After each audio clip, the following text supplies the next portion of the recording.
I'm James Holder. Welcome to Full Court Football 24. With me, I've got former Edgware Town, Millwall, Leyton Orient, Partick Thistle, Brentford, Southend United, Peterborough United, Torquay United, Port Vale, Leeds United, Oldham Athletic, Northampton Town, Cheltenham Town, Hereford United, York City, Braintree, Lewes, Tooting and Mitcham, Boston United, Arsley Town, Brimsdown Rovers, Enfield striker, none other than Leon Constantine. Thank you some for teams having in there, me. lad. Thank Thank you for having me, mate. That's the best intro ever. I'm not going to lie, it took me a little bit of rehearsing to get that spot on. Some sides in there, lad. So you've played for 19 teams in 21 separate spells. Interesting. Very interesting. I lose count myself, to be honest with you. But yeah, I mean, I suppose now you're at the end of it. It's and you look back, it's a great journey at the end of the day. Everything's an experience, a valued experience. So, and when you love football and you enjoy playing football, sometimes you move to places where you feel you're going to get that opportunity to play. So that's most of the reason for so many clubs. I want to take it right back to the start of your journey today. I want to talk about growing up in Hackney. I want to talk about your football before joining Millwall, and a little bit about your early life before we really get into the details about the footballing career. So yeah, start us off. Yeah, so obviously I grew up in in Hackney, Hoxton, to be precise. That's where my mum lives. My dad's is Tottenham, Park Lane, just behind the football ground there. That horrible football ground, 'cause I'm an Arsenal supporter. But yeah, so growing up as a child, I think it was just normal. Like everyone, you went to the youth club after, them days, primary school. Go to the youth club with your mates. You play all sorts of sports. Obviously, football was always the predominant sport you played. And we would be out, obviously finishing the youth club. You come back to the flats. Your mum would mostly allow you to play out to a little bit later because she could see you. As long as you was in the estate, you were safe. And yeah, that's where we honed all our skills. And I really enjoyed my football. I ended up playing for Westwood Boys and Bloomsbury, which was Bloomsbury was the midweek team, but it was more or less the same players that played for Westwood Boys on the Sunday. And we were one of the better teams, within inner London. All of us were just all good friends outside of football, so we never actually used to train. Really? We never used to train. We never had training days.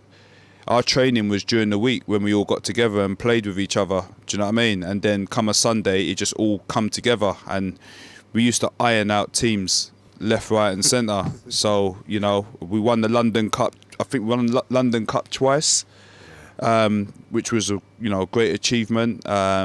We won numerous five-a-side tournaments. We was a real successful team. And I think from there, played for the school team. I think I scored every goal for my school team, St. John the Baptist. And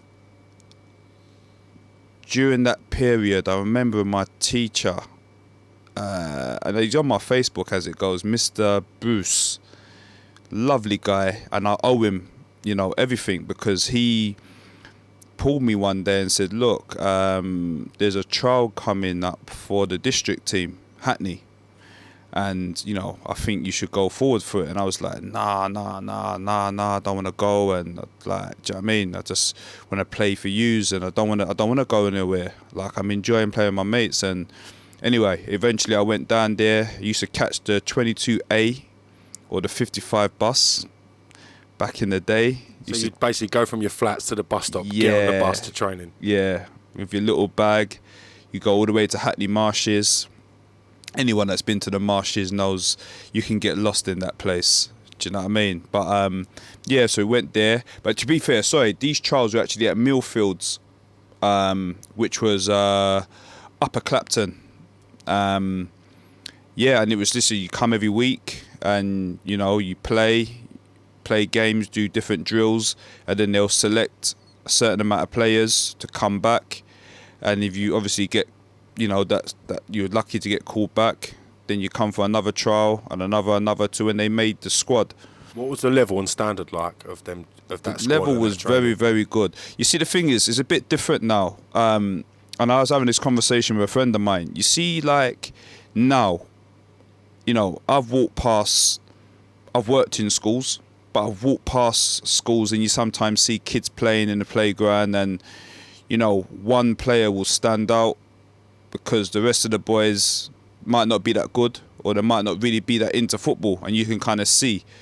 But when we were kids, everyone played football. Everyone, if you was interested in football, like, you played it, and you know, everyone was just as kind of good at you. You had a few people that were maybe a little bit above the rest, but you know, the level was a lot better than it is now. Because even like now, sometimes I pick the teams from my academy, and I have to strategically pick players on each team because you have to even it up. Whereas back in the day, it was just like everyone come over, everyone could jump on the other side. I mean, obviously there's a few players, maybe like myself, like the Kevin Lisbys, who everyone went, oh no, he's on my side, do you know what I mean? But other than that, everyone could ball. Do you know what I mean? It's a lot different now. So, you know, obviously when I went to the trials, you know, the level was very good. And, you know, you're a bit nervous. Are you going to get in? Are you not? And if you got to the next round, it was like, wow, like, cool. Like, do you know what I mean? You got a little bit of confidence. And then when you made the squad, that was just like, you know what? You run home to your mum. You can't wait to tell her the good news. And, yeah, journey started from there. Scored load of goals for Hackney. Went to like numerous tournaments in Jersey, Isle of Wight. In fact, I think the tournament in the Jersey, I was the top goal scorer for Hackney. How did you like staying and moving and getting about in them tournaments and checking out new areas for the first time with the team? Oh, it was brilliant. It was brilliant. Like, do you know what I mean? Because obviously at those days, you know what I mean, you grew up in the estate. You know, that was where you were. That was like your Spain, your Ibiza. You know what I mean? Like, yeah. that was it. You know, you go to different parts of the estate, you know, and that's where you were. So when you got the opportunity to go to the Isle of Wight and Jersey and places like that, it was like, wow, you felt like you made it. You know what I mean? And the guys, obviously, these guys that were like the coaches for the district team, they looked after you like you were one of their children. Do you know what I mean? There was no safeguarding issues, like, not like there is now. You went home, you signed a bit of paper, and that was it. You was able to go on that trip, and those trips, you know, they molded you. They shaped the person. Yeah, they shaped everything, man. So, and you felt like, you know what, you're going there, you're representing Hackney. Do you know what I mean? That was massive back in the day, man. Talk to me about the pride of getting that Hackney training top for the first time. Oh, mate, you got the little hoodie. You know, if I had the tray, I would have wore that every day. Yeah. Do you know what I mean? It was really, really good. And like I said, we had a good team and good players. I don't know how many. I don't think any of them in my team went on to play at the level I mostly got to, which is, you know, bit of a surprise, to be fair, because there were some good players. But, you know, I think as you get older, you know, in football, it's not just about ability, it's attitude, you know, commitment. There's a lot of stuff that goes with it. You know, one thing with football, I was always committed. Do you know what I mean? Yeah, I messed around a little bit, but I loved the game. Loved everything about it. Rain, snow, you know what I mean? Sleet, hailstones. Do you know what I mean? I'll be out there playing. When you're playing for the district team, you're obviously in the shop window for a lot of scouts. A lot of people are watching the games, looking for the next gem or the next player to get into the academies and stuff. What was the interactions like with the scouts and your family at that stage? Well, do you know what it is? I got scouted by Arsenal when I was a kid, but that came through my Sunday team. Really? Yeah, it came from my Sunday team. Through the district team, I made it in the London team. So got to play for London. You get to play for London. That's that's creme de la creme. Do you know what I mean? So that was a massive achievement, you know, after the district team. But in regards to scouts, it was it was Arsenal that came in at first, and then the guy that was allegedly an Arsenal scout, he took all of our phone numbers, because those days it was landlines, so said they'll call your parents and speak and organise you to come in, and we never heard from this guy. So in between that period of time, I got scouted by Watford, and I'm still friends with the scout even to this day now. Really? Yeah. He you know, a guy called Carl Dixon, you know, he's a legend in Hackney and Islington. He has spotted and scouted some of the best players that come out of those areas. And he should be rewarded for that. He should be getting more recognition for the work that he's done in finding these players. Yeah. Do you know what I mean? Like, so when he took us to Watford, he used to pick us up. We used to all meet at Highbury Islington station. We meet outside. He'll pick us up in the car and take us to Brent Cross. Do you know what I mean? That was a service, man.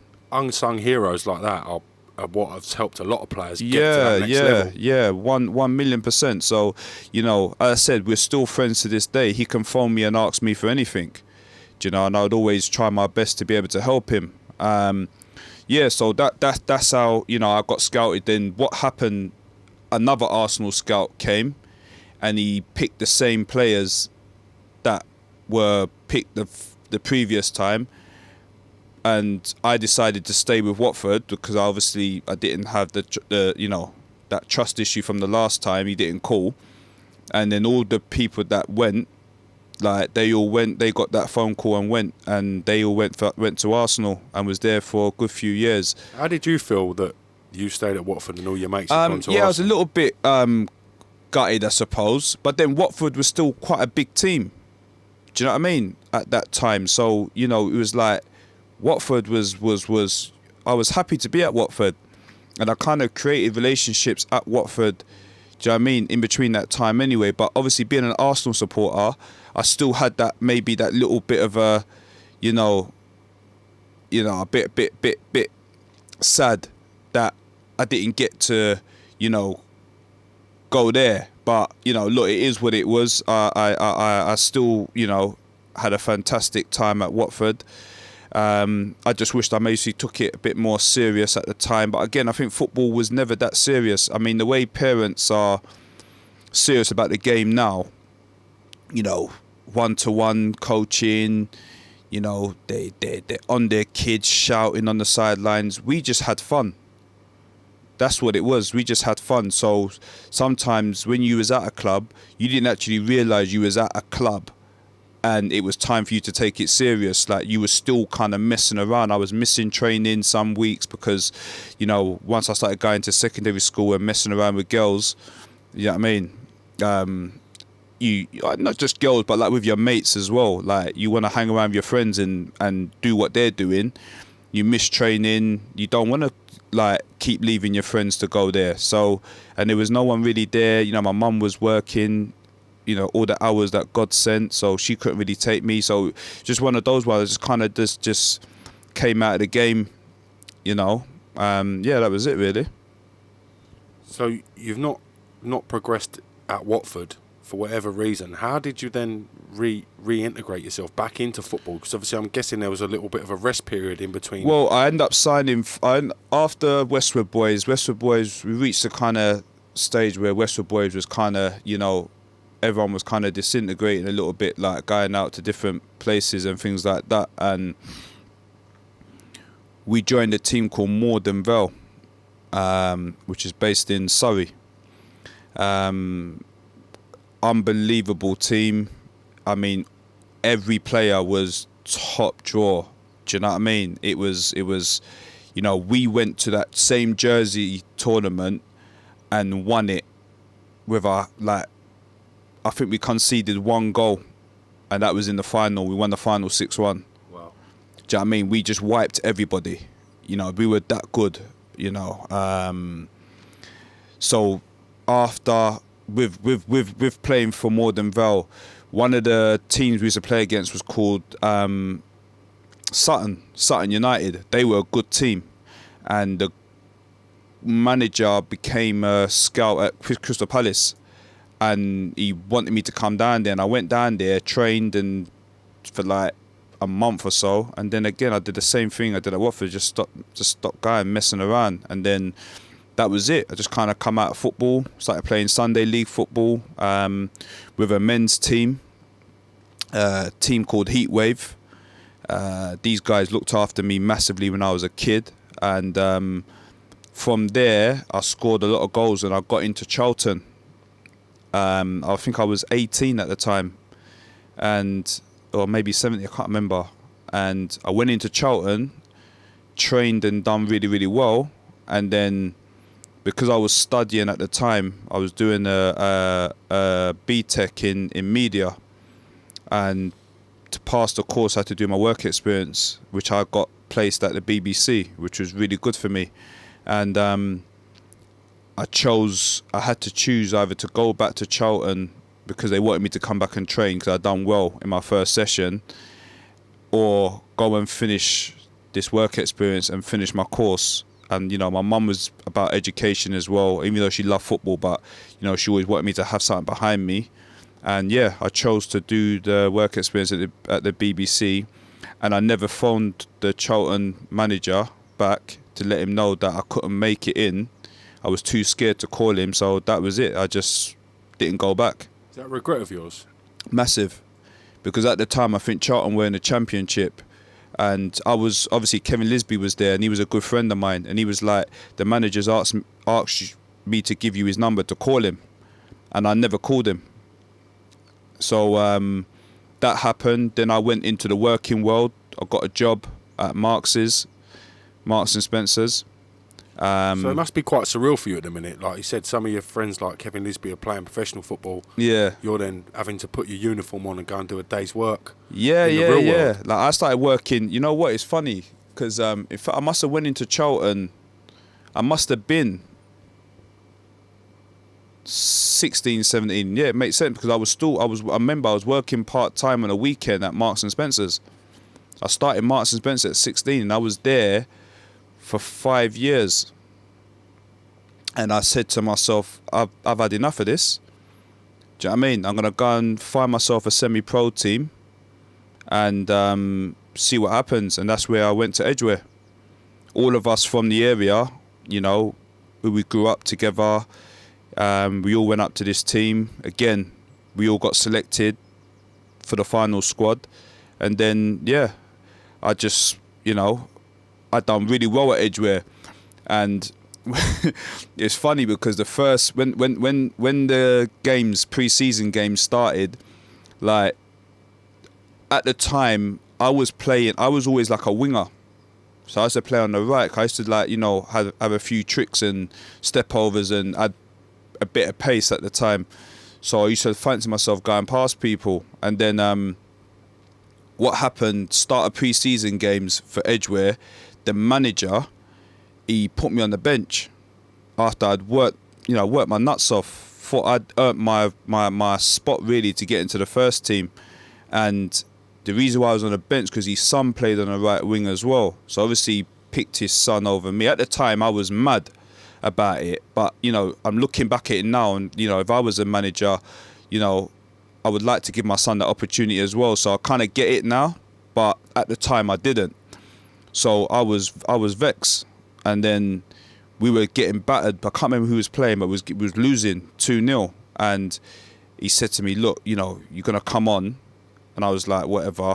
Do you know what I mean? I was upset, but then when I come on the pitch, I scored a worldie after about 5 minutes. Really? Yeah, literally. Like, I sent a dummy and it sent the whole team, and then I just took the ball out of my feet and just whacked it, and it went like bottom corner. And then I think 5 minutes after that, I got the ball again, turned the defender and just banged it in. And then after that, he was like, "Boy, you know, like, you could do a job up front."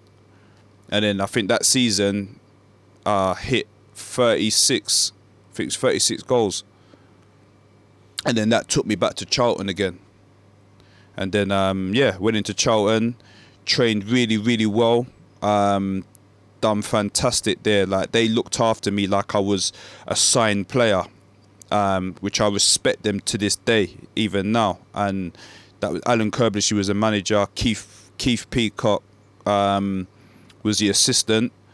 Absolute legends. And yeah, that team there, Charlton, was like Scotty Parker, John Fortune, Danny Shitu, Jason Ewell, Chris Powell, Paul Kaczewski, Clive Mondonka, Ricardo Fuller, Danny Shitu, I think I've mentioned him. Who else was there?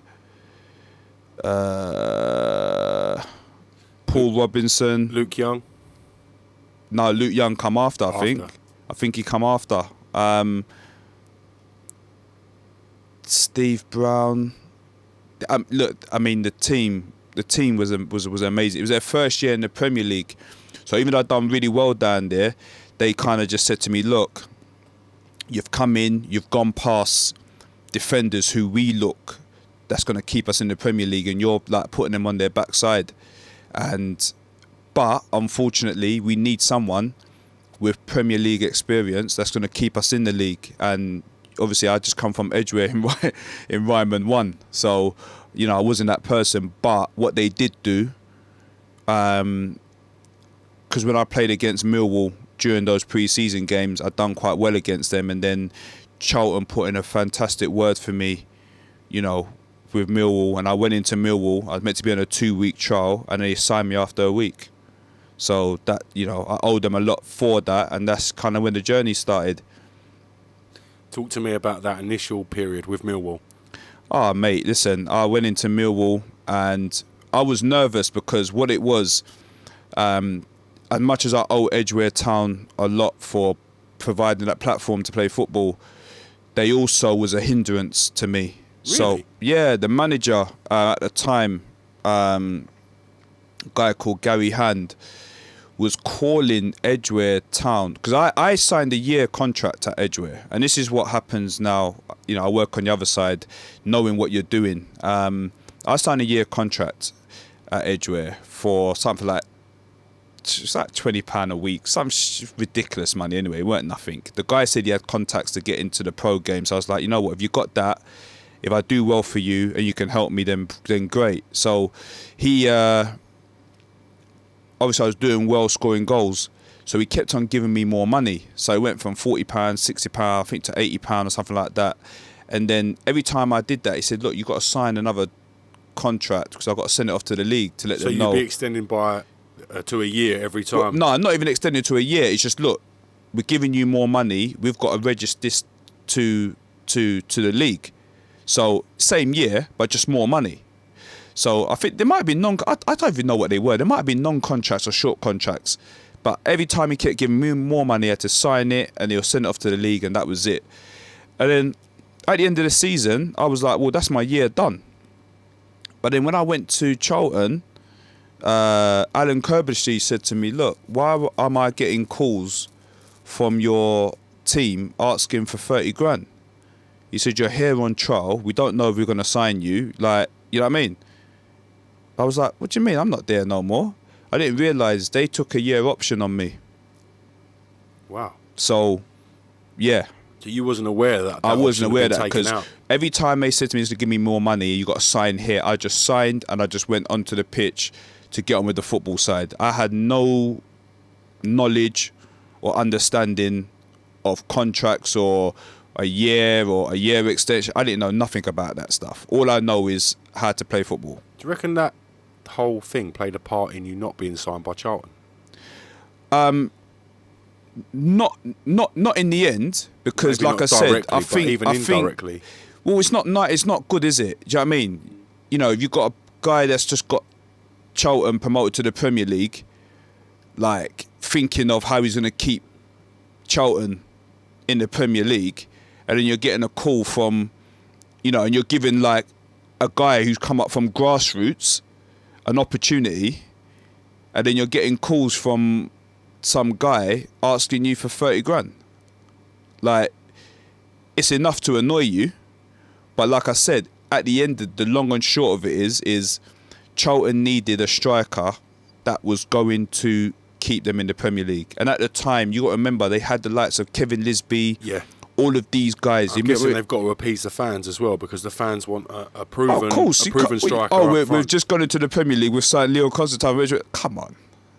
Yeah, Do you know what I mean? It's not like I was a 16-year-old kid, up and coming prodigy. I was already an established man. Like, I was 21 years old. So, do you know what I mean? You know, I had no experience, you know, of proper first team football in the league, let alone trying to be at a club that was in the Premier League. So I get it and understand it, but I always have good memories. You know, I talked to Chris Powell and John Fortune, who you know, they're good friends of mine, and you know, they always laugh and joke about my time at Charlton, how I was like, you know, twisting up people and, do you know what I mean, embarrassing defenders. So, end of the day, I left there with my head held firmly high, if that makes sense. Who was the manager of Millwall when you signed? It was Keith Stevens and Alan McCleary. They were the managers. They signed me, and then then they lost their job. So it was a good job that Alan Cummins didn't sign me anyway. I must have cost him his But no, yeah, they signed me. But I was surprised to sign so soon. But so obviously you got a 2-week trial. Within the first week, they've just gone, look, yeah, we're going to sign you. Here's the contract. Basically, I was training. I was doing really well. I mean, that Millwall team, mostly the best team in their history. You know, with Sean Dyche, Stuart Nethercott, Tony Warner, Richard Sadler, Paul Eiffel, Tim Cahill, Stephen Reid, say like Neil Harris up front, Christoph Kinnett, Ronnie Bull, I mean, Leke Adunsi, Leon Court, Lucas Neill. I mean, some players in there. The team was, I mean, I learnt so much in those 2 years at Millwall, even though I didn't play. But I learnt the education I learnt from those individuals helped shape my career in the end. Out of that squad, who would you say spent the most time with you or gave you the most advice, being as you've come from non-league? Well, me, Lake. Forgot to mention Bobby Bowery, Michael Gilks. I mean, to be fair, them two kind of took me under their wing. They helped me a lot. I was really close with Lake. Byron Bob, forgot about Bobby. Bobby was playing first team, like for Millwall, like as a 17-year-old, which was just ridiculous at that time. I mean, if you're 17 now playing in the first team, you're going for millions. So imagine, you know what I mean, those days there at a big club like Millwall, intimidating place like the Den. He was one of the talented youngsters I played with, to be fair. And like I said, Cherno Samba was there. You know, Peter Sweeney, another kid. He should have been playing in the Premier League. He best left foot ever. Ridiculous.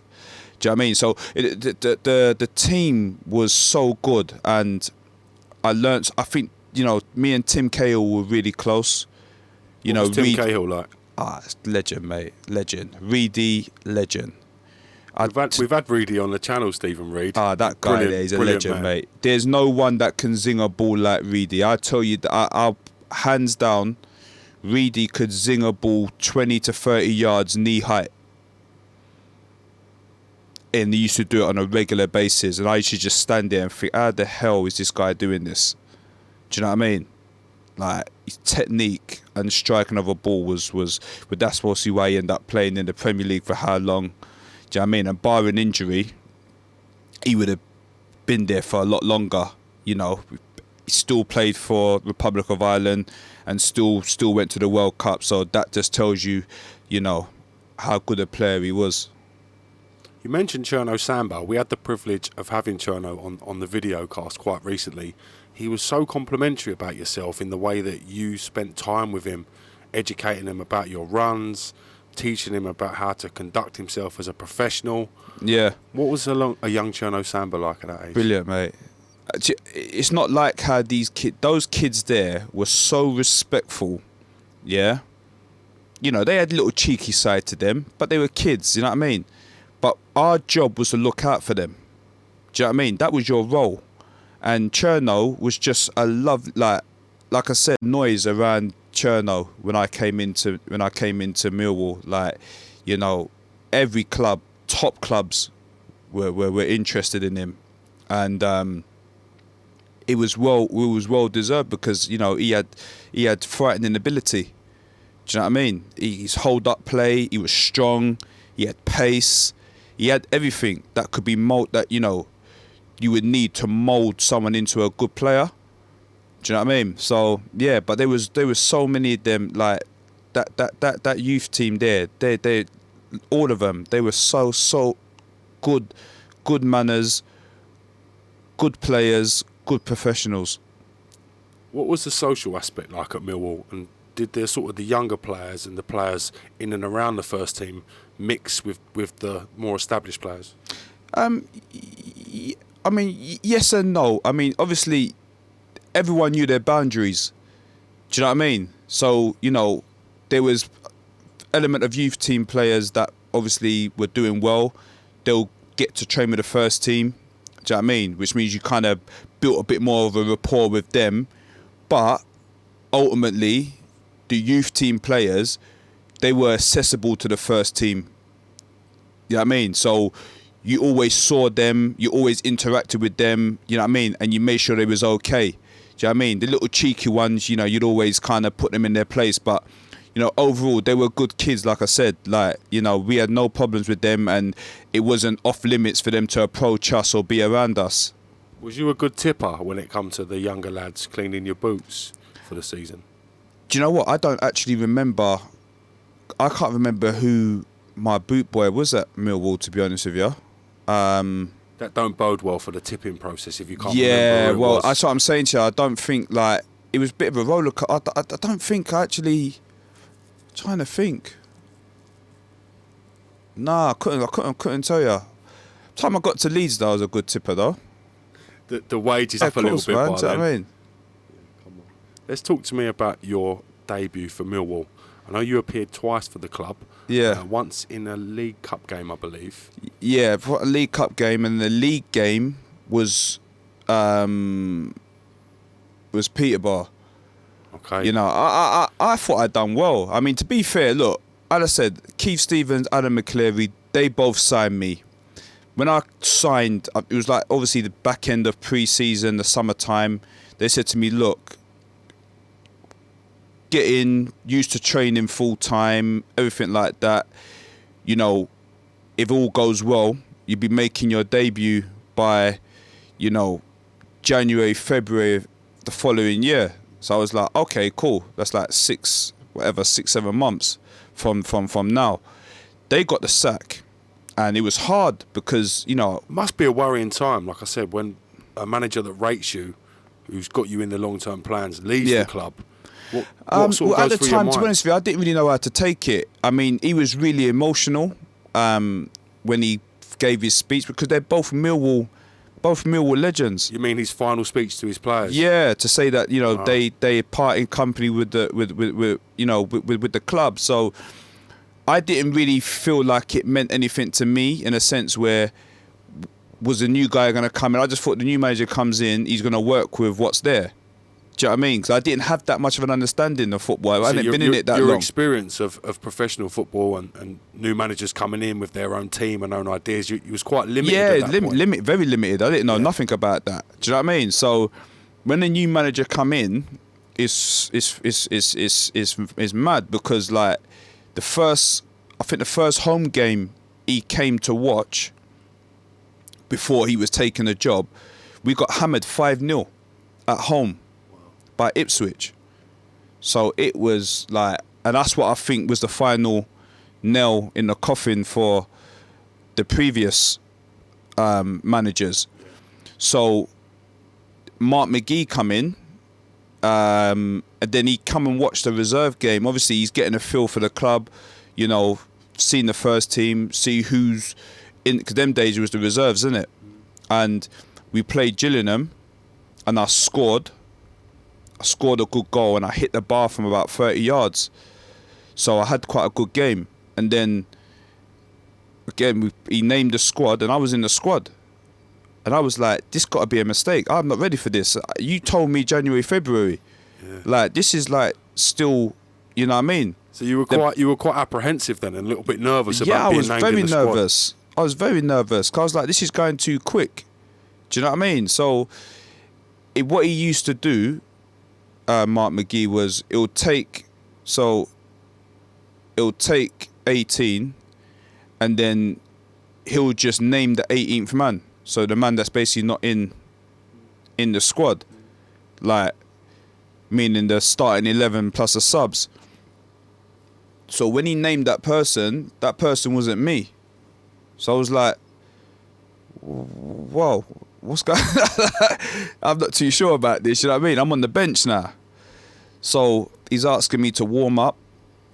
Go and warm up, 2-3 of you go out at a time. What happened is, and I know Millwall get a lot of stick for being a racist club, the supporters, and there's pros and cons for it. There's stuff that's happened, which obviously some individuals don't shed a good light on the club for whatever reason. But when I actually was warming up for Millwall, but I got told, so let me fast track it a little bit, we'll go back a bit.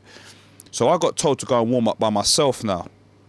So when you go and warm up by yourself, that means in football terms that you're coming on now. Do you know what I mean? So I was like nervous, and as I was warming up, the Peterborough supporters started doing monkey chants at me. Really? Yeah. And it was quite hurtful because my family that came over, from Jamaica, like my granddad and people like that, and my mum and that, they all stationed in Peterborough originally. So I got a lot of family in Peterborough. So I'm guessing your family would have been at the ground. They weren't at the game. They weren't at the game because they weren't football people like that. But what I'm saying, I had an affiliation with Peterborough, and I used to go up there a lot as a kid, and I'd never experienced that. Peterborough was a place you associated with good times and family. Yeah, I had some beautiful vibe. times. My uncle lives there. I've got loads of cousins up there. Do you know what I mean? So it was one of those ones, a bit surreal. So when I started warming up and they started doing monkey chants, I was like, whoa. Would this be the first time you've experienced racism as a footballer? Yeah, definitely, 100%. Do you know what I mean? So when that happened, though, the Millwall supporters started chanting my name. So with that, I kind of felt, wow, you know what? I've got some people on my side here. It brought my nerves down from 100 down to like 0. I just felt like I'm good. Do you know what I mean? Describe that feeling of knowing that you've got the Millwall crowd behind you as a player. They're a noisy bunch, innit? So, do you know what I mean? It made you feel like, one, they know who you are. 2, do you know what I mean? They've got your back. They want you to do well. Do you know what I mean? So for a player, that's all you want, innit? You know what I mean? You want to feel like, it's like when your name gets called and you get a loud cheer, that makes you feel good. Do you know what I mean? Must have been on the sideline, pumped up at this point. Yeah, I was ready. And then one to prove the Peterborough fans wrong, and one to show your team and your fans what you can do. It was it's just more for me, really. It was just more because I was just thinking everything's going for your head. Like, are you going to show for the ball? What happens if you lose it? There's so much stuff goes through your brain. Do you know what I mean? Which is not a good thing when you're coming on. You need to be relaxed as a footballer. You know what I mean? The more relaxed you are, the better you play. When you're uptight and you're anxious, do you know what I mean? Like, your touch can go all over the place. So when I got on the pitch eventually, I think Neill took a throw in, and I was like, no, for some reason, no one was really showing. And you got players who pretend they want to show for the ball, but really they don't want to show for the ball. Do you know what I mean? And then when you pass the ball to somebody else, they go, oh, I was here. You know what I mean? But they didn't really want it. Yeah, I see many of them. So that happened now, and I showed for the ball, like, and I was like, he threw it, and I thought, should I just lay it back to him, or do I do something here? And what happened, the ball come to me, I controlled it, I dropped a shoulder, and then I slipped in between two players, and they both basically sandwiched me, like, and fouled me. But that challenge got my adrenaline where I was just like, it just, you know what, I'm in this game now. And it just, that was it. Like, welcome to professional football. This is what I want to do. Do you know what I mean? And I was on for, I think, 15 minutes, and I played well and nearly scored. I hit one and it went just over the bar. And I felt like, you know what I mean, I gave a really good account of myself and everything was good. And then after that, I never saw the squad again. Never saw the first team squad again. Well, I was in the squad, travelling, not on the bench. Do you know what I mean? On the bench, not getting on. Like, he just really played with my career, Mark McGEE. What do you think the reasons for that was? I just don't think he liked me, to be honest with you. What, on a personal level or as a player? Just, I don't know. I think he kind of saw me as a kid, and I wasn't a kid because I was 21. But obviously, I was a kid in regards to experience in the game. So I don't think he knew how to, you know what I mean, differentiate between the two of them. And he just kind of like, you know, he just done certain things he done to me, which I'll never forget. Like what? You know, like, so I went on loan to Leyton Orient. But before I went on loan to Leyton Orient, what he had done, he'd spoke, because I was doing quite well, you see. I feel like I was knocking on the door, like, not to be in the starting, because Neil Harris was going on a mad one. Like, he was scoring goals every week, left, right, and I'm not talking just tap-ins. I'm talking worldies, all kinds of goals upon worldies upon worldies. Yeah. So, and then I think Paul Moody, Richard Sadler, you know, like I said, the team was good, man. Like, you know what I mean? So it weren't about whether I should be starting, but I felt like I'd done enough that I should be on the bench. Do you know what I mean? I was top goal scorer in the reserves. Do you know what I mean? Did you play a lot of reserve football that season as well? Yeah. That's what it was. In the reserves, you could be playing with like first team players come back from injury. Yeah, so it'd be players literally coming from injury, players who are in the reserves looking to get in, younger players that come from the youth team that are in the reserves. Yeah, that's what the standard was. So that's why I was saying I learned so much in those 2 years, because I could be playing with Sean Dyche, or playing with Stuart Nethercott, or playing with Tim Cahill, or playing with Paul Wyfer, or playing with Noah. Do you know what I mean? So you learn a lot from these guys who are first team players. You see the movements that they're doing, the way they control, the way they talk, the way they do certain stuff. So that, if you're opening your eyes and you're focused, you will learn a lot. So yeah, but what he had done, because Leyton Orient was a game I played for Millwall. I played against Leyton Orient in my trial game. And the chief scout at Leyton Orient said, look, if they don't take you here, we'll sign you. But I already had inkling that Millwall was going to take me, because, as I said, I'd done really well. I scored 2 goals in that game against Orient. So everything was going good. So when the chance to go there on loan, it was kind of inevitable, because they already kind of knew about me. But what I didn't like is he'd already spoken to a player about me going on loan before he had spoken to myself, and the player let it slip. I won't say who. So one of your teammates? Yeah, one of my Millwall. teammates said to me, you know, what would you feel? How would you feel about going on loan? And I was like, on loan to? And he went, oh, you know, would you go on loan? He changed the subject. Do you know what I mean? So the manager sort of confided in him, or so, told yeah, him well, he the had plan. to. How else would he have known? Because he, you know what I mean, the player was a top boy there. So obviously, him and the manager were good friends. So then what happened? Obviously, that conversation went dead. And then one day I was at home. I was living over Bromley by Bow, and then I got a phone call from the manager, and he said to me, "Leyton Orient has come in for you, like to go on loan." So I was like, well, like, yeah, I suppose that's going to be good for my career and good for me, get some first team experience, then yeah. He goes, the only thing is, they want you to come down there today. So he called me on a Saturday, do you know what I mean, to tell me. So, you know what I mean? So it was only come out Bromley by Bow. Leyton Orient's like literally a 10-minute, 15-minute drive, if that. So I said, all right, cool. So I went down there. I didn't know none of my teammates, never met them, never trained with them. I went straight into the first team. So you were playing that day? Yeah. Played that day, and I had to go down to the ground and sign my registration. So you do that before 12 o'clock, I think it is. That's mad. Some city, or was it the day before? It might have been the day before, so it might have been on a Friday. Signed the registration before 12, and that allowed you to play on a Saturday. Whichever way it worked out them days, I can't remember, but I know for a fact I didn't train with none of my teammates, and I just went there, turned up, met everyone in the changing room, and then, boom. I was playing with Dean Smith, the Aston Villa manager now, and yeah, I think I got man of the match that game and done really well. And then I think the next game I scored. I think I ended up scoring 3 and 7.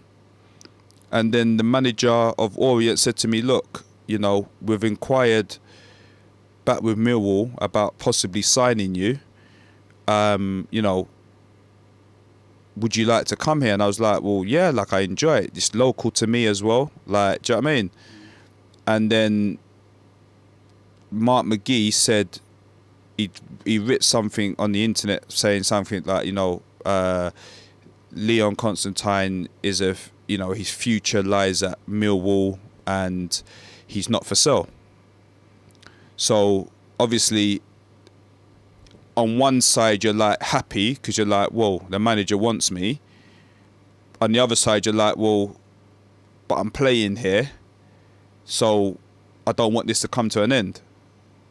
But then I went back to Millwall, and bear in mind, before I left Millwall, I was always training with the first team, and you know, always involved.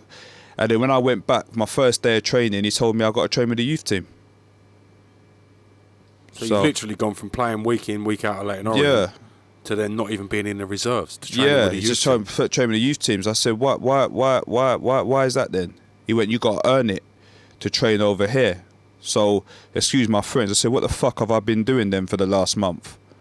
Do you know what I mean? So I don't think he could really handle me. Do you know what I mean? Remember, I just come off the street as well. You know, like, you know, I've come rough part of Hackney and Tottenham. So at that time, I was mostly not the best at, you know, even though I felt like I had a good attitude, but I also had little ways mostly about me that mostly rubbed him up the wrong way. But I just felt like he just dealt with me a bit bad, you know. Was there one incident or one moment that stands out between you and him where you knew the relationship was untenable and it wasn't going to go any further? There was a situation, we went to Germany on tour, and then he had said to me, that's basically, we had a good training session, we done quite well, like, do you know what I mean? It was hot, it was a nice, put in some good work over pre-season. So basically we was in Frankfurt. Have you ever been to Frankfurt? I've been to Frankfurt. Right, so you know Frankfurt's got a lovely rivery. You know what I mean? You can go, you know, sail down the river on these lovely little boats, or whatever you call them. Do you know what I mean? So we was on one of those, and we were allowed to have a drink. So there was a couple beers for everyone at the back. So all the boys went to the back and got a beer. I weren't really a drinker those days. So I went back and I thought, you know what, all the boys are drinking, I'll have a drink. So I think we was making a little bit of noise, getting a bit rowdy, whatever. And then he came to the back and he kind of obviously told, like, the squad off, like, you're making too much noise, blah, blah, I need to calm down and whatever. And then he turned around and went to me, you know, everyone, what you doing? What the fuck you doing? And he looked at me and went, and what the fuck you doing, like, with a beer in your hand? So I said, do you mean what the fuck I'm doing? I said, everyone else is drinking. Yeah? So what, I'm not allowed to have a drink then? I said, Gaffer, I think you got me mistaken. Like, I'm not a kid. Like, I'm 21 years old. Do you know what I mean? Like, I'm not, like, a youth team player. Like, do you know what I mean? Like a Cherno or one of those that might have been involved with the first team who were like 16, 17. Do you know what I mean? So, yeah, you shouldn't really be doing certain things. You got to, you know.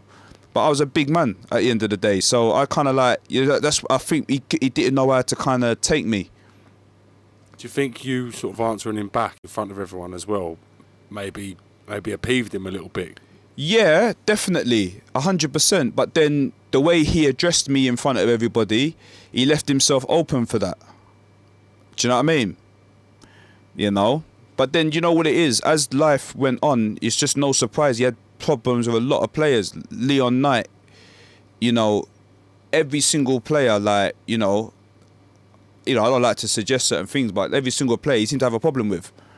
Do you know what I mean? And I wasn't the only one. There's a lot of players. I guarantee if you was to put something out and say like players' experiences under Mark McGEE, you'd have a few. Do you know what I mean? He done the same thing to Leon Court, done the same thing to Leyton Orient as well. Leyton Orient was like one of the best midfielders ever. He was so. You ask Tim Cahill about Leyton Orient and he'll tell you how good he was, and he just did not give this boy a chance. So he'll have to answer these questions. Maybe you can get him on there one day. It makes food for thought. I'd love to ask him a few questions myself. So you were then loaned out to Partick Thistle in Scotland? Yeah, I went up to Partick Thistle. How was that experience? Oh, mate, listen.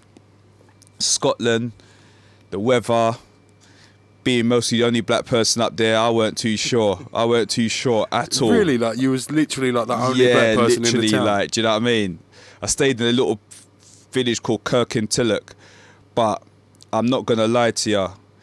Mostly one of the best experiences in my life. They looked after me. Scottish people, I've got nothing but love for them, man. They, you know what it is? When you go on loan to a club, yeah, right? Later on in my career, I realised, wow, they looked after me. I mean, they got me a car. Nothing major, but like a car, like to get around. So it took you bad experiences to realise just how good Partick Thistle in particular had been to you. Yeah, they were just superb. Like, the place where I stayed was lovely. The meals were lovely. They took me out to a burn supper. You know what I mean? I got a little bit of experience in that. So they paid for, my missus at the time to come up and for me to go back, flight. They looked after me. And then later on in your career, when you see like loan players come into certain clubs and you see the way they've treated and the way that, the lack of extension that people go to make players feel welcome, that's where I started to realise, wow, these guys were different class. My experience in Scotland was memorable. Could you see yourself signing for a team in Scotland? Is that something that you would have thought of at that stage? I don't know about signing for permanent because I just felt like I felt like I just wanted to play in the league. It was more just getting an experience. I wanted to get into that Millwall team badly. Do you know what I mean? Or just have a career. Do you know what I mean? Before I could kind of, commit to anything outside of that. Talk to me about going back to Millwall, because after the Partick Thistle loan ended, am I right in thinking you would have returned as a Millwall player? Yeah, I went back to Millwall.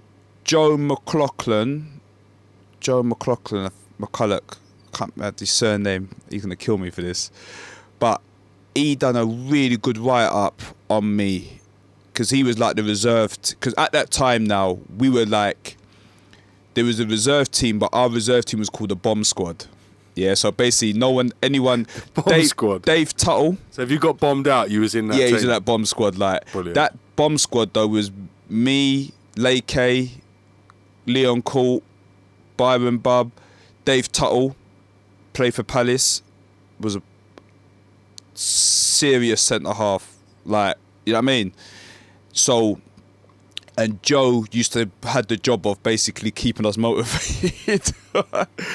But yeah, he done a wicked write-up on me. Must have been hard for him, knowing that you've got to keep all these players that are unhappy, like, not in the first team. He fell out happy. with Mark McGEE as well. Mark McGEE done the dirty on him as well. So he's not. That's what I'm trying to say to you. It'd be interesting to find out, if, certain things, like why people made certain decisions or why they done certain things. But yeah, so basically, he done a good thing about saying, how, I was a good player and you'd be surprised that I'm not on, massive money at Millwall.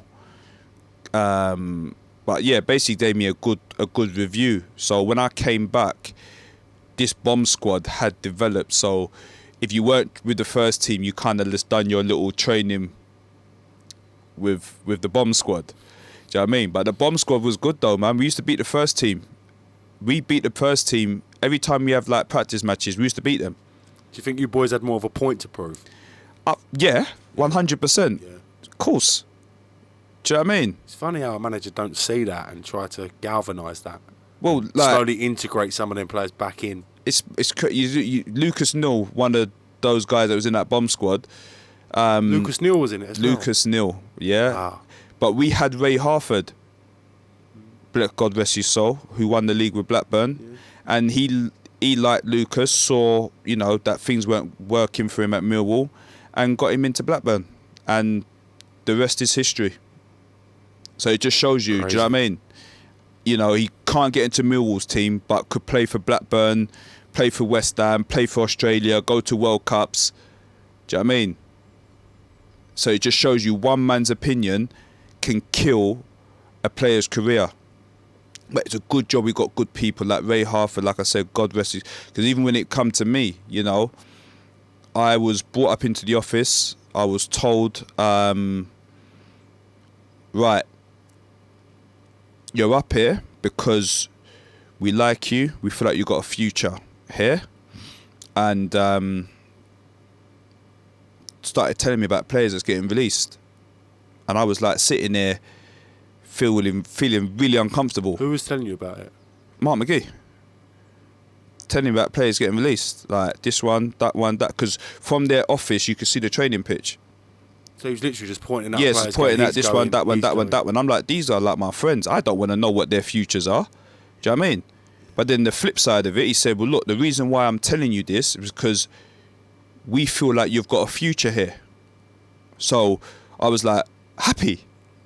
Do you know what I mean? I'm like, It's a weird okay, sense of wow, happiness, like, 'cause do you know what I mean? The So fact you know what's happening with your friends before they it's do, horrible. Then the fact And you're I being can't told say that nothing to your them. future, your future is okay. It's a weird one, isn't it? It's a So weird I was feeling. like, okay, cool. So then at the time, I never had a proper agent. I was using a PFA. I think it's Bobby Barnes.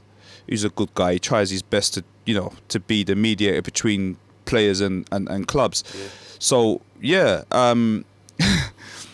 so he said, yeah, I've got a meeting with Mark McGEE. Let's say it was this week. Oh, he can't do the meeting this week. He said, do it the next week.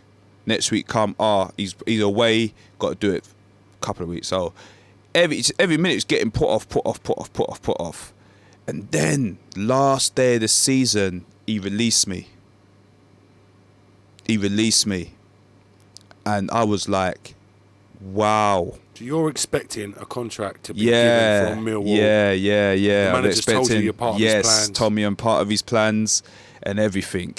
Wow. And then he released me. And I was like, my whole world was just like, wow, where do I go from here? How was the news delivered to you?